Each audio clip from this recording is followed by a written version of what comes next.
Good ही कैरी आहे, ही कच्ची कैरी आहे आपली, ही एक याचा आपल्याला स्वच्छ धुवून पुसून घ्यायची, हे नाकान स्वच्छ करून घ्यायचं आणि तक्कूसाठी आपल्याला खिसून घ्यायची।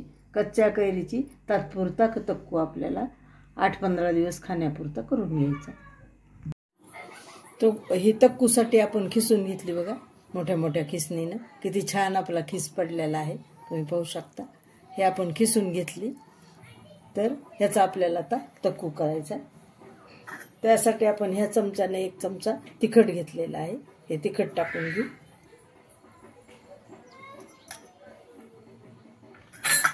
हे अर्धा चमचा हळद घेतली, थोडी कमीच घेऊ आपण अर्धा चमचाला पण, कारण आपली क्वांटिटी खूप कमी आहे, आपला आंबा एकच आहे ना छोटा, त्यामुळे आपल्याला त्याप्रमाणे सामान घालावं लागेल।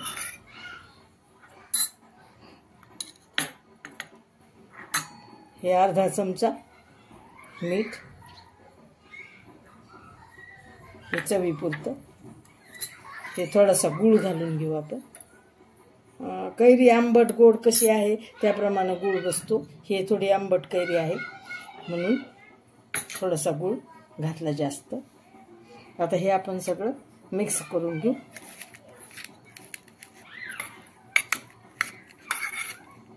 आता आपण गॅस चालू करून घेतलाय आणि फोडणीसाठी पळी ठेवलेली आहे।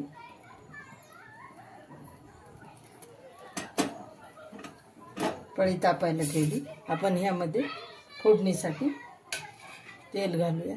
आपल्याला हा तक्कू जो आहे ना, अर्धी पळीच तेल घालू आपण, ह्या पळीनं अर्धी पळी, थोडीशी वर।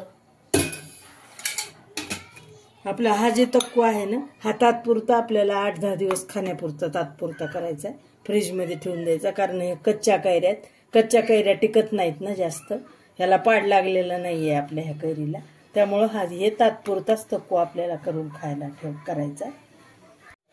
ह्याच्यात टाकू आपण थोडेशा, तेल आपलं तापलेलं आहे, ह्याच्यात टाकू मेथ्या थोड्याशा आणि हलवून घेऊ छान। मेथ्या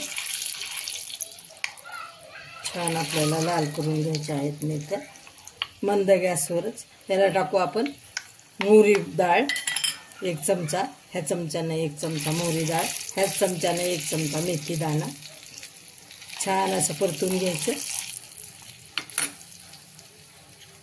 त्याच्यातच टाकू आपण लवंगा 5-7, छान असं सगळं छान परतून घ्यायचं आपलं हे तेलामध्ये। ह्याला थोडीशी मिरेपूड टाकू, 1 पाव चमचा, ह्या चमच्याने पाव चमच्याला पण कमीच थोडं। कसं हे मिरे उष्ण असतात ना, लवंग मिरे खूप उष्ण असतात, त्यामुळे आपल्याला कमी क्वांटिटी टाकायची। त्याच्यात टाकू आपण जिरेपूड, थोडीशी अर्धा चमचा जिरेपूड,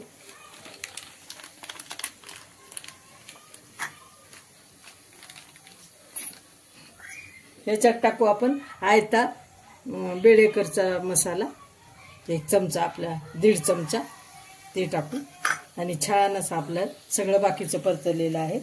असं छान थंड झालं की ही फोडणी आपण या तक्कूमध्ये टाकून देऊ। याला आपल्याला थंड करायचं, गॅस बंद करून टाकू आपण आणि हे थंड करायला ठेवू। हे मिश्रण थंड झालं की आपल्याला तक्कूत टाकून द्यायचं। हा आपला थंड झालेला आहे, हा मसाला आपण सगळा फोडणी करून घेतलेला, तर हे तक्कूला टाकण्यासाठी आपण हे थंड करायला ठेवलं होतं, हे थंड झालं, याच्यामध्ये टाकून देऊ आपण हा मसाला आणि हा चांगला मिक्स करून घेऊ आपण।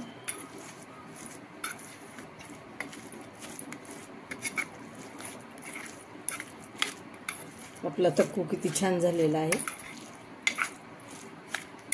हा काय आपण तात्पुरता खाण्यासाठी केलेला आहे।